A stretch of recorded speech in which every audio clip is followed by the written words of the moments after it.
يعني بغض النظر عن ال 16 سنة اللي بيضيعوا من عمرك في التعليم المصري، تمام؟ في سنتين ليهم طابع خاص، هما سنتين ثانوية عامة. سنتين ثانوية عامة دول أنا ما استفدتش منها بأي حاجة غير إن أنا طلعت إنسان مشوه ومعقد نفسيا. يعني مثلا تبقى جاي في مادة اللغة العربية، تمام؟ على أيام أنا كانت من 30 درجة، بس المشكلة مش في كده، المشكلة 30 درجة متقسمة لإيه؟ نحو، بلاغة، نصوص، قراءة، أدب، أول عباس وأول مكرم، طيران وصلاح سالم، تمام؟ فمتقسمة لحاجات كتير جدا، فأنت مش عارف تذاكر إيه. تيجي في الأدب تلاقي شعر جاهلي، أدب في عصر محمد حسين علي يعقوب، فاهم؟ أي حاجة. فالأدب ما كانش لا بيتحفظ ولا بيتفهم. يعني هو العلاج الوحيد إن أنت تاخده حقن. يعني أنا تخيلت مثلا أنت رايح الصيدلية فتقول له مساء الخير، يقول لك أهلا، تقول له لو سمحت عايز حقنتين أدب وقرص بلاغة صغير، تمام؟ ملهاش حل غير كده. تيجي مثلا للنصوص، تلاقي واحد ما تعرفش مين اللي جابه بيقول لك إيه؟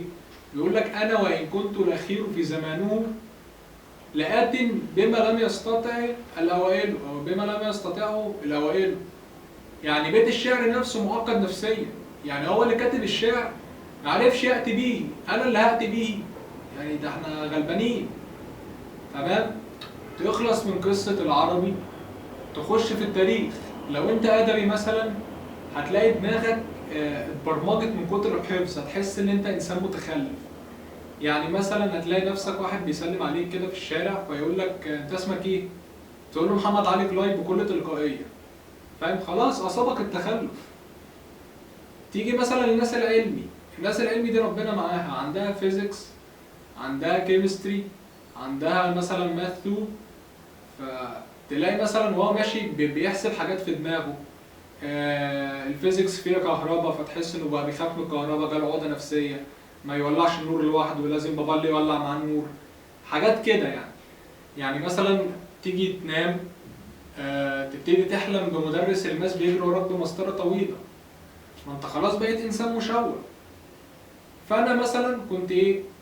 كنت ادبي في ثالثه، لان انا كنت علمي في ثانيه، فجبت 27 في الكيمياء، قلت لا انا لازم اقف وقفه مع نفسي واجيب مجموع. فقلت احول ادبي يعني الم الدنيا، فحولت ادبي جبت 26 في التاريخ. فقلت لا دي مقصوده بقى، ده الطبيعه بتعاندني، يعني انا اعمل اكتر من كده. تبتدي تروح السنتر تلاقي في حاجه منتشره غريبه جدا، تلاقي البنات تحس ان هي كانت بترضع دلع وهي صغيره، اللي هو تقول المستر مثلا بتاع السنتر تقول له ايه؟ مستر هو انا ممكن اسال سؤال بس كده بسرعه؟ اقول لها حبيبتي خلاص انا عرفته من قبل ما تساليه، هجاوبك عليه حاضر. ففي ستايل غريب كده.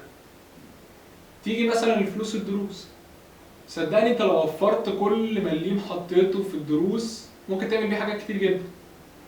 يعني مثلا ممكن تطلع باريس اسبوع، ممكن تشتري بي ام دبليو عربيه مثلا تخرج بيها تفشل، تمام؟ في حاجه هو مبدئيا ده ملوش اي علاقه بالفيديو، بس انا لقيته قاعد لوحده فقلت اجيبه معايا.